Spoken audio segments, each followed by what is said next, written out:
everyone, and welcome back to another video. Today we're going to be talking about Doberman ear cropping, a couple of FAQs. I had a lot of questions that people were asking me on Instagram, so I wanted to address some of it. And sorry, I'm getting over a cold right now, so my voice is like, I'm super nasally, but we're going to go through kind of like the ins and outs of ear cropping, the whole process, what I did with the puppies, and if that sounds interesting to you, keep on watching.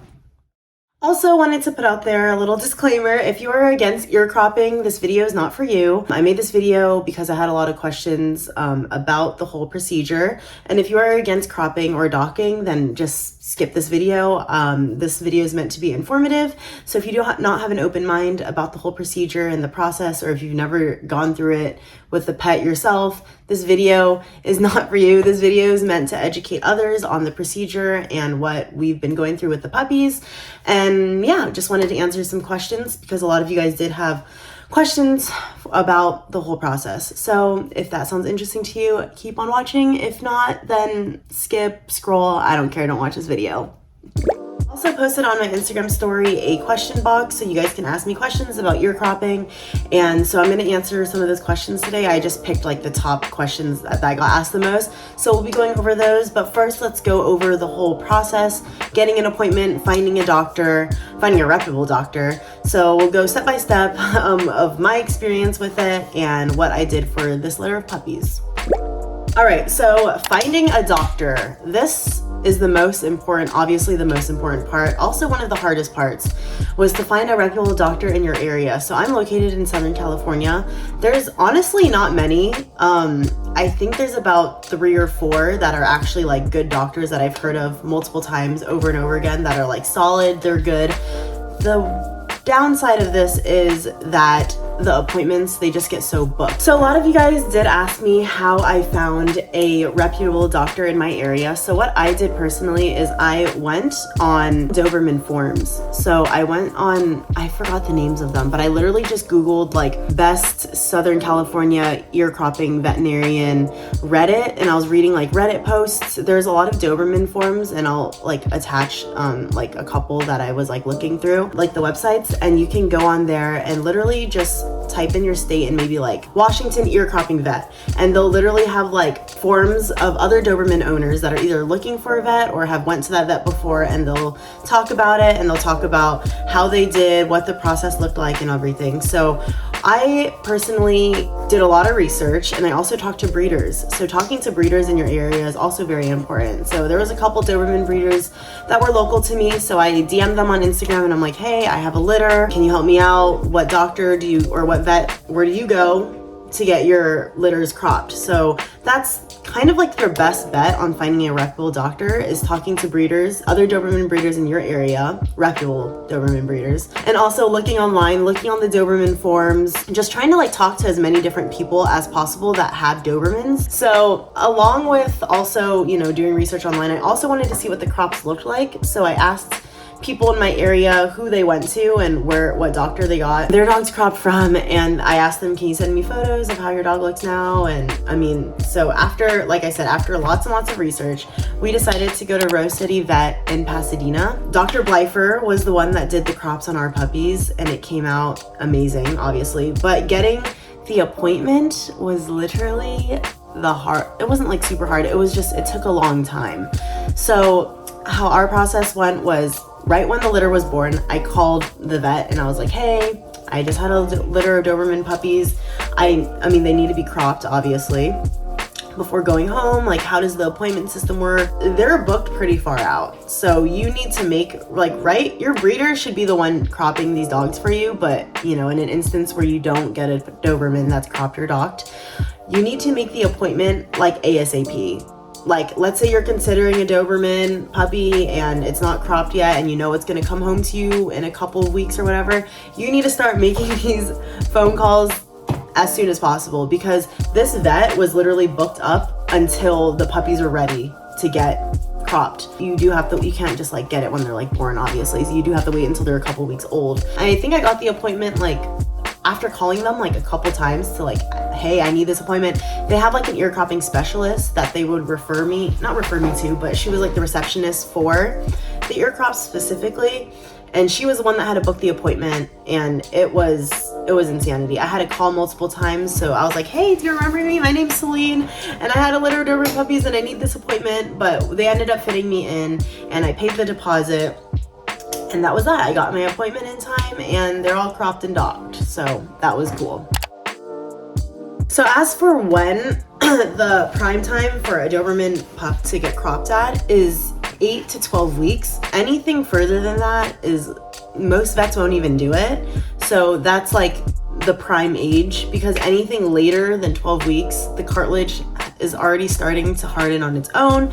You obviously don't want that, because regardless how many times you post the ears or however long you do it for, there's a possibility that that ear will probably not even stand. So 8 to 12 weeks is the optimum time that most vets will tell you to get your dog cropped. So as for the whole procedure in itself, it was very quick. I mean, they did amazing. It was, you know, they were pretty much in and out in like the day that they were there. They came home, no issues whatsoever. They were actually like bandaged in like this weird looking cone head thing, and I'll go over it a little bit more in depth when I answer the other questions, but it was a fairly easy procedure and they came out normal. I mean, it was obviously under anesthesia. This wasn't like a backyard crop job or anything. So as for the price, a lot of people ask me how much did it cost. It was around $800 per puppy, and honestly, that's a fair price. I did include it in the price of the puppy before going home, so the owners did technically cover it. And we also did the dew claw removal, and they also got their vaccines as well. So I think the total, like the estimated total per puppy was around $930 or something like that. So yeah, it's obviously pricey, but if you go to a good reputable doctor, that's gonna be like the average cost is around $800 plus. I actually called another veterinary hospital in my area. They also do a great crop job with Dr. Jezbara, but I called them. It was gonna cost like $1,200 per puppy, and I was like, damn, that's a lot of money. So I didn't end up going with him just because I feel like that was a lot. And I told him, I was like, oh, we have a litter of puppies, so do you guys offer like discounts for a litter since we have 3 of them coming in? And they don't offer discounts. So I'm like, okay, well, that's that. So yeah, the price range in my area, at least since I live in Southern California, was $800 to like over $1,000. But I'm sure if you live in a different state, it might be a little bit cheaper. But if you do go to a well-known doctor, like I said, it's going to be quite costly. As for the whole go home process, they did give us this little tiny bag here. It says all their names on it, and we got sent home with, oh my gosh. So we went to Rose City, you can't even see this, but Rose City Veterinary Hospital, Dr. Blyfer. She's been doing this for a very, very long time. But as for medications and what they sent home in this little ear kit package here, so they sent me home with this. There was 3 of these for each puppy. I'll just go over it with you guys. So there's actually 2 different types of medications, but I threw the other one away because they're done with it now. But they got sent home with an antibiotic, so this is just amoxicillin. They just get, it was twice a day and a pill and a half twice a day. And they also got sent home with an anti-inflammatory pain medication called carprofen. They also got sent home with some triple antibiotic ointment, what you're supposed to do every single day. So this is what I did twice a day for all of the puppies when I was taking care of them. I got this little piece of gauze, so you take some of this off, you get some rubbing alcohol, and you just like clean the area where it was cut. And then you apply this antibiotic ointment on there twice a day. And if for instances that it like did bleed or anything, they also gave us Gold Bond powder. They have sutures in their ears, so they have top sutures and they also have a bottom suture as well. And yeah, that was that. It was a fairly easy process, and they came back. They have 2 rechecks. So they already did the first recheck, which is a week after, and that was to get this top sutures removed. So they removed that, and then they replaced the cup on the top of their head. So they rebandaged that. And then on Thursday is when I have to go to their last checkup appointment, and it's to get the bottom sutures removed. And then after that, we're gonna start posting, or they're gonna start posting the ears. So it's very straightforward. I mean, 2 meds, a little ear kit, and that's pretty much it. All right, so gonna answer some questions that I got on Instagram. So these were the most frequently asked questions that I received, so let's get to it. So first question is from Margot Perry. I'm sorry if I butcher people's Instagram usernames, by the way. She asked, How long do you post after cropping? So I did talk to the vet about this, and it does depend on the type of style of crop that you get. So this particular litter got a more long, meaty, it's like a medium long-ish. So for that, the vet said we were gonna probably have to like keep posting the ears for 5 to 8 months-ish, if not a little bit longer, or just however long as we need. But if you do a long show crop, it is definitely going to take longer. I think some people said that it does take like around a year for long show crops to like completely stand. However, if you do like a shorter military crop, obviously it's going to be easier for the ears to stand. All right, next question is, what's our favorite crop for Dobies? So my favorite crop, personally, it depends on the type of Doberman that you have. So if you have an American Doberman, I love long crops on American Dobermans. I think it makes them look really sleek and elegant. I mean, they look really good with the longer crop. However, for a European line working dog, I'm more of a fan of like a medium crop, but it also depends on the face shape of your dog. So a lot of vets will actually look at the shape of the puppy and determine what crop will look best for your dog. So that's why choosing and going to a reputable vet is really important, because they're able to distinguish like the face structure and everything. So Fat Caudia asks, why do they look like cone heads rather than what we normally see for cropping? So the reason why the puppies look like this is, right when they came out, is because they use, at this vet particularly, they use a cupping method. So what it is it's actual like paper cups, and they tape the cup a bunch of times so it's like padded. And so they put the cup on the head and they stretch the ears out and they tape the ears onto the cup, and then they put a bandage over it, like kind of like a stocking, and then some pieces of gauze in there so it kind of stays in place, and if there's any bleeding then it would just bleed on the gauze. And then the cone, or that like stocking, and they look all weird like they look like cone heads, so that stays on for actually just the very next day, just so they don't like mess with it or anything. And then what happened the next day is I literally just removed the bandages, and then I took off the stocking, removed the bandages, removed the gauze, and then it just sits on the cup after that. So that's just their aftercare. Okay, so XX_Lupe XX asks, what's the best age? So I already answered this, but the best age is 8 to 12 weeks for the ear cropping.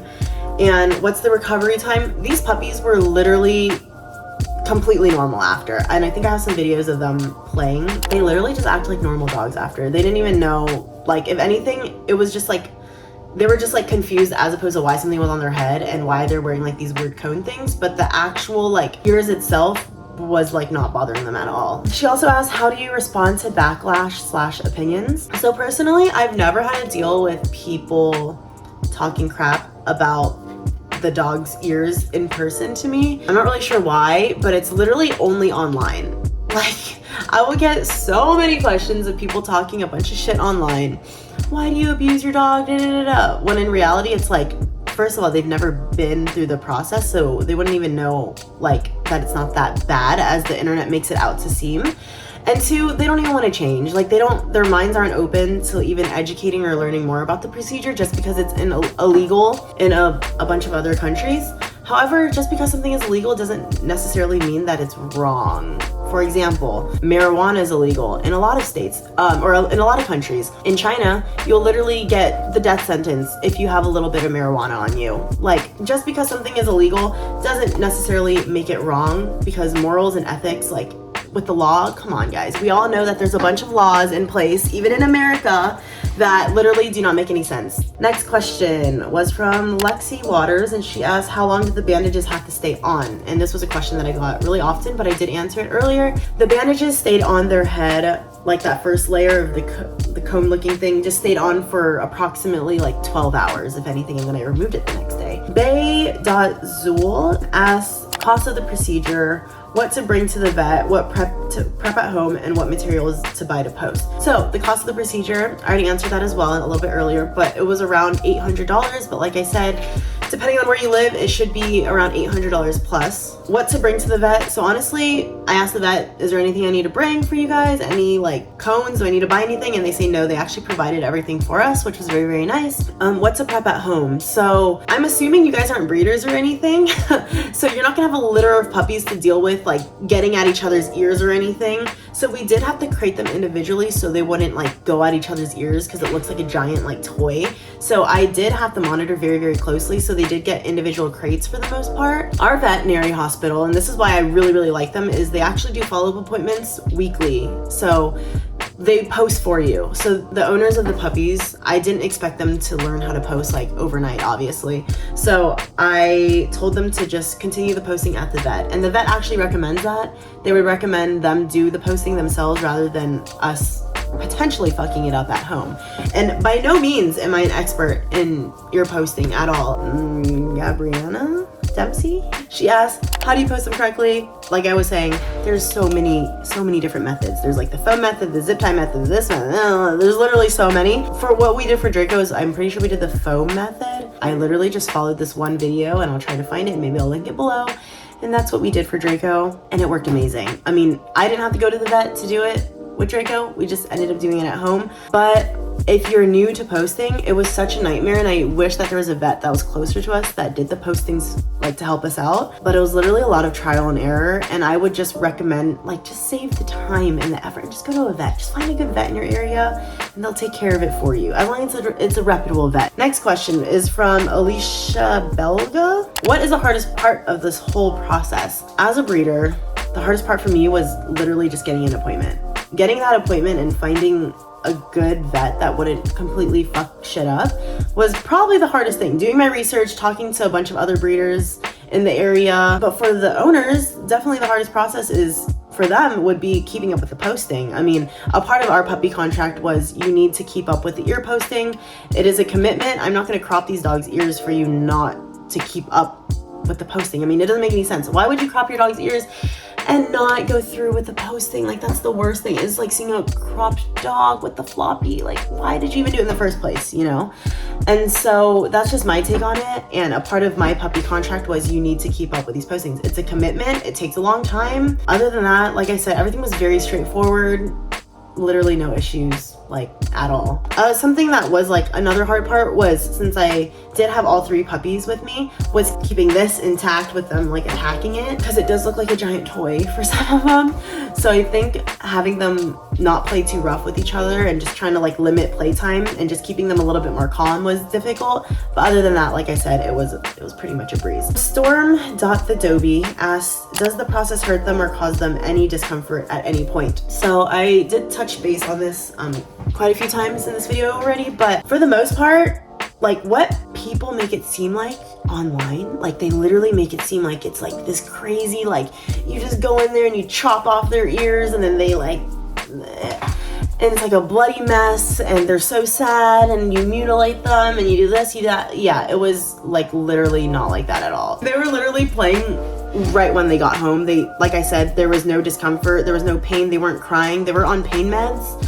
anti-inflammatories, like the antibiotics, the medication pretty much took care of all of that. I think they were just a little annoyed with the tape, because I mean, obviously it can get itchy, and especially like during the healing process, it will get itchy. So that's why they give you the ointment, so it makes it like not as like scabby and all nasty, and they won't try to like kick at it the whole entire time. But that isn't to say backyard crops. So, okay, this is a whole nother topic. And I just wanted to mention that just because countries make something illegal doesn't mean that people won't do it anyways. So let's say you have a Doberman and you live in the UK or whatever. Not saying you necessarily, like let's say you're a bad dog owner, right? And you get a Doberman, it's not crop your dog, and you want it done anyways, even though it's illegal, because what's gonna stop you, right? So you go to a backyard breeder type beat person and they just do it in the backyard. They literally just inject your dog with whatever medications they have and knock it out for like the meantime. No one's monitoring anesthesia. There's no veterinary on staff. There's no emergency meds. There's no crash kit. There's none of that.